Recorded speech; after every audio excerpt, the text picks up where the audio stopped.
Paschimbanga pensioners welfare সমন্বয় সমিতির তরফে অবস্থান বিক্ষোভ এবং ডেপুটেশন প্রদান কর্মসূচি অনুষ্ঠিত হলো বৃহস্পতিবার। এদিন শিলিগুড়ি রিজিওনাল প্রভিডেন্ট ফান্ড অফিসে বেশ কিছু দাবি নিয়ে অবস্থানে বসে পশ্চিমবঙ্গ পেনশনার্স ওয়েলফেয়ার সমন্বয় সমিতি। বিক্ষোভের পর এদিন তাদের সমস্ত দাবিকে সামনে রেখে মিনিস্ট্রি অফ লেবার কমিশনারকে এক স্মারকলিপিও প্রদান করা হয়। অবিলম্বে তাদের দাবি যদি না মানা হয় তাহলে আগামী দিনে আরো বৃহত্তর আন্দোলনে যাবার হুঁশিয়ারি দেন পশ্চিমবঙ্গ পেনশনার্স ওয়েলফেয়ার সমন্বয় সমিতির সদস্যরা।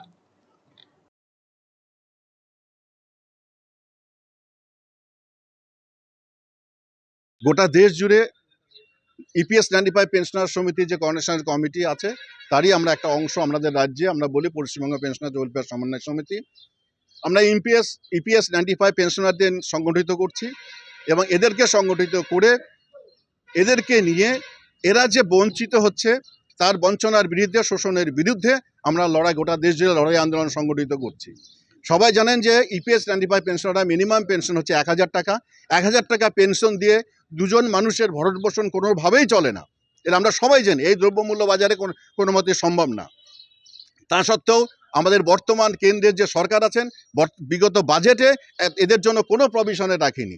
এটা যেমন একটা দিক। আর একটা দিক, এই যে ইপিএস 95 পেনশন যে ফান্ড আছে সেই ফান্ড প্রায় 10 লক্ষ কোটি টাকা ফান্ড আছে। এই 10 লক্ষ কোটি টাকার ফান্ডে প্রতি বছর 50,000 কোটি টাকা ইন্টারেস্ট আছে। এই 50,000 কোটি টাকার ইন্টারেস্ট থেকে মাত্র 14,000 কোটি টাকা এই পেনশন দিতে লাগে। বাকি যে 36,000 কোটি টাকা যাদের জন্য এই পেনশন ব্যবস্থা দেখাশোনা করার জন্য যাদের দায়িত্ব দেওয়া আছে তাদের ক্ষেত্রেই 36,000 কোটি টাকা ব্যয় হয়ে যায়। তার মানে এই ধরনের অফিস করে গোটা দেশ জুড়ে এই ধরনের অফিস করে 36,000 কোটি টাকা তারাই শেষ করে দেয়। বাকি যারা বেনিফিশিয়ারি তারা মাত্র পাচ্ছে 14,000 কোটি টাকা। আমরা এর বিরুদ্ধে গোটা ভারতবর্ষ জুড়ে প্রতিবাদ করছি।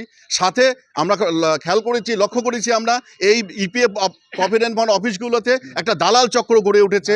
এই দালাল চক্রের মধ্য দিয়ে টাকা না দিলে, অর্থ না দিলে নাকি এই গরিব মানুষগুলো যখন রিটায়ার করে প্রভিডেন্ট ফান্ডের টাকা বিভিন্ন খাতে যে অর্থ তারা আদায় করতে আসে, অর্থ না দিলে নাকি এই দালাল চক্রের মধ্য দিয়ে অর্থ দিয়ে নাকি তাদের প্রভিডেন্ট ফান্ড, গ্র্যাচুইটি ইত্যাদি টাকা আদায় করতে হয়। আমরা এর তীব্র প্রতিবাদ করে আমরা আজকে মেমোরেন্ডাম দিব। আগামী দিনে যদি আমাদের দাবি পূরণ না হয় আরও বৃহত্তর আন্দোলনে যাব।